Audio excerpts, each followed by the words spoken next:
Las primeras noticias sobre el servicio militar de Cayo Mario datan del 134 o el 133 a.C., cuando Escipión Emiliano dirigió un asedio a la ciudad hispana de Numancia.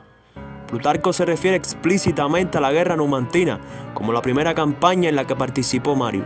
Sin embargo, según Salustio, Mario se alistó en el ejército cuando apenas tenía edad para portar armas, es decir, a los 17 años, en el año 141 o 140 a.C.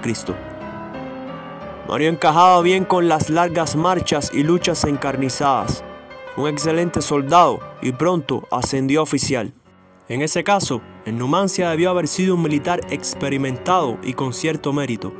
Esto también puede explicar cómo Mario entró en el círculo íntimo del comandante y se ganó sus grandes elogios, que Plutarco atribuye únicamente al valor y la eficiencia que mostró en esta campaña.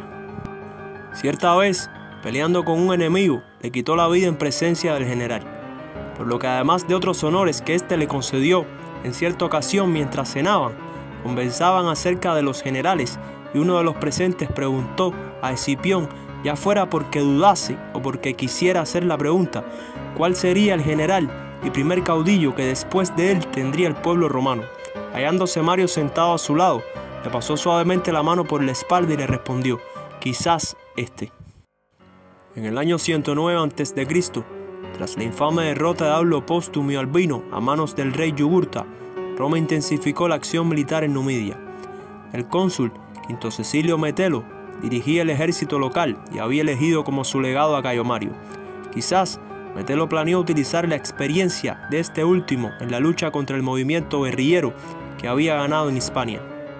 Mario luchó en Mutul. Luego, al mando de parte del ejército, tomó parte activa en el saqueo del país.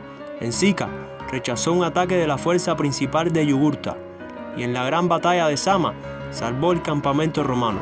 Por sus valientes y exitosas acciones, se ganó una gran popularidad en el ejército.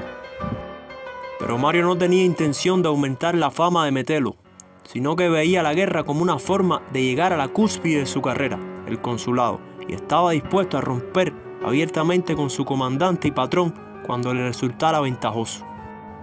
Mario usó contra Metelo el hecho de que la guerra, aunque iba bastante bien, se prolongaba. Muchos de los soldados que servían en Numidia escribieron a Roma indicando que la victoria final solo sería posible si Mario se convertía en su comandante, lo que irritó a Metelo. Sin embargo, las relaciones se agravaron aún más con el caso de Turpilio, oficial que gozaba del favor de Metelo, pero que a causa de Mario fue injustamente condenado a muerte. Mario solicitó a Metelo que lo dejara ir a Roma para presentarse como cónsul y este último no accedió a su petición. Mario comenzó a actuar en contra de su comandante.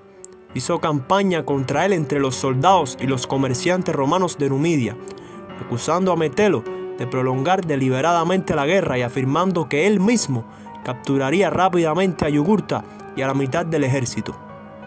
Al final, Metelo le dejó ir a Roma, pero solo unas semanas antes del comienzo de las elecciones.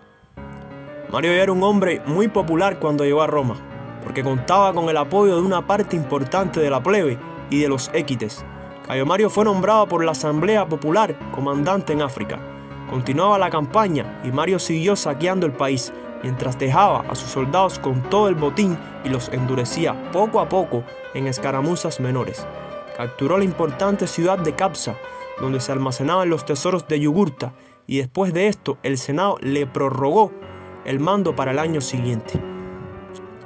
En la primavera del 106, Mario trasladó las operaciones al oeste de Numidia con el objetivo de intimidar al aliado de Yugurta, Boco de Mauritania.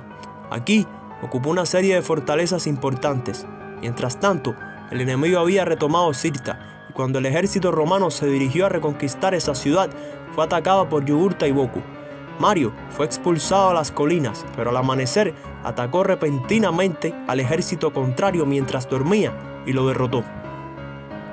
Orosio afirma que 90.000 numidas y mauritanos fallecieron en esta batalla. Sin embargo, al cuarto día Yugurta volvió a atacar a los romanos. En medio de la batalla, el rey gritó a los soldados contrarios que supuestamente había matado a Mario con sus propias manos, pero este truco no funcionó y los romanos obtuvieron una victoria completa. Después de estas victorias de Mario, Boco, el único aliado de Yugurta, comenzó a negociar con Roma. Se le exigió que extraditara al rey Númida, prometiendo a cambio una alianza y un aumento de territorios. Mario envió a su procónsul Sila ante el vacilante Boco en el año 105 a.C.